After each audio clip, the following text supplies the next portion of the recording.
Hi అండి. కొంచెం ఖాళీ దొరికి విలేజెస్ వైపు అయితే వెళ్దాము. ఒక పెద్ద ఆవిడ అయితే ఉంటారు, ఒక మామగారు. సో అక్కడికైతే వెళ్దాము. కొంచెం దూరం అనమాట. బస్సు అయితేనే ఆ ఊళ్ళోకి వెళ్తుంది.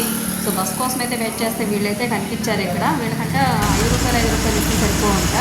కనీసం చార్జెస్ ₹20 వాళ్ళంటారు. దేవుడు అని అనుకోదన్నా పెట్టేసి వద్దుకు వచ్చి శుభ్రంగా కూర్చొని రోజు చెప్పుకుంటున్నారు. బయట ఇప్పుడు ముసలోళ్ళు కాదు, ముతకాదు కాదు. నేనైతే ఆ మామగారి దగ్గరికి అయితే వెళ్దామని చెప్పేసి అయితే వస్తున్నాను. 1-2 సార్లు ఆవిడ కోసం రిటర్న్ వెళ్ళిపోయాను. మరి ఈరోజు ఉందో లేదో చూడాలి. అసలు ఆవిడ్ని కనిపిస్తుంది దూరానికి, ఏదో చేసుకుంటా. ఓకే, ఫైనల్గా అయితే ఉందని అయితే అర్థమైంది. ఇంకా గడ్డి పీక్కుంటుంది ప్రశాంతంగా కూర్చుని. మా అమ్మ 90 ఏళ్ళు ఉంటాయి అసలు ఆవిడకి. ఆవిడ ఓపిక చెప్పుకోవచ్చు. మా అమ్మ ఏం చేస్తున్నా? గడ్డి పీకుతున్నావా?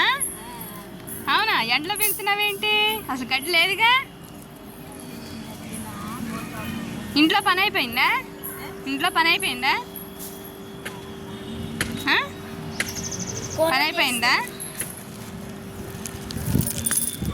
సిగ్గుపడుతున్నావా? మీట చేస్తున్నాను మా అమ్మ. అయిపోయింది. ఎవరున్నారు ఇంట్లో? పని చేసావా? వంట చేసావా? మరి నాకేం పెడతావు ఇప్పుడు? నాకేం పెడతావు? నేను వచ్చాను కదా మరి మీ ఇంటికి. ఏం పెడతావు? ఏముంది మీ చేతులు? అదే పెట్టు. మంచినీళ్ళు ఇస్తావా? ఏమి ఇస్తావు? ఏం చేస్తావు? మట్టి పెడతావా? ఏం పెడతా? ఏం పెడతావు నాకు? పదా ఇంట్లోకి వెళ్దాందా మరి? మీ ఇంట్లో ఉన్నారు ఎవరన్నా? అయిపోయిందా వంట చేస్తావు మరి మీ మనవాడికి? పని చేసుకుంటున్నావు నువ్వే? మన ఇప్పుడేం పెట్టవా? ఇప్పుడైతే నాకు ఏం పెడతా? ఏం పెట్టినా సరే మంచినీళ్ళు కూడా ఇవ్వా? నీకోసం వచ్చాను అంత దూరం నుంచి. మంచినీళ్ళు కూడా ఇవ్వా? మంచినీళ్ళు కూడా ఇస్తావు? పెద్ద మనిషి. ఎందుకు పెద్ద మనిషి? నువ్వు పెద్దదానివా నేను పెద్దన్నా?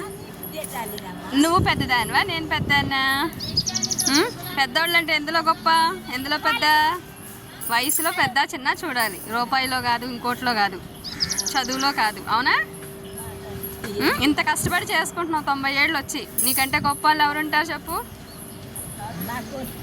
నీ పిల్లలు చూస్తానా నిన్ను?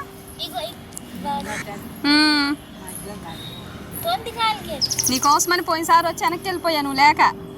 ఆ రోజు అన్నీ తెచ్చాయి, అవి లేవు నువ్వు. మరి ఇవాళ కూడా ఉంటావు ఉండవు అని చెప్పి అయ్యో బిస్కెట్లు స్నాక్స్ తెచ్చా.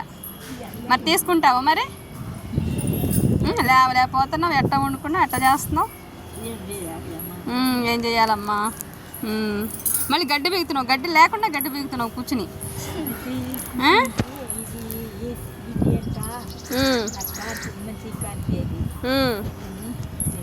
అవునా? వచ్చాక మరి బిందె తీసుకెళ్తున్నావు. అప్పుడు బిందెలు మొత్తం మళ్ళీ ఇంకోసారి వచ్చా. అప్పుడు లేవు నువ్వు. అప్పుడు కూరగాయలు అన్నీ తీసుకుని వచ్చా. నువ్వు లేవు, అందరికి ఇచ్చేసి వెళ్ళిపోయా. మళ్ళీ ఈరోజు వచ్చా. మరి ఈరోజు ఉంటావు ఉండవు అని తెచ్చాయో తీసుకొచ్చా. పట్టుకో తిను, పెద్దనివి. నేను లోపల తీసుకెళ్ళట్లా, నాకేం పెట్టట్లా. జాగ్రత్తగా ఉండి. ఈసారి ఉంటావు మరి. నేను ఏమైనా తెస్తాను నీకు. ఇంట్లోనే ఉంటానంటే తెస్తా నీకు కూరగాయలు అయ్యి. ఇట్లానే ఉంటావా?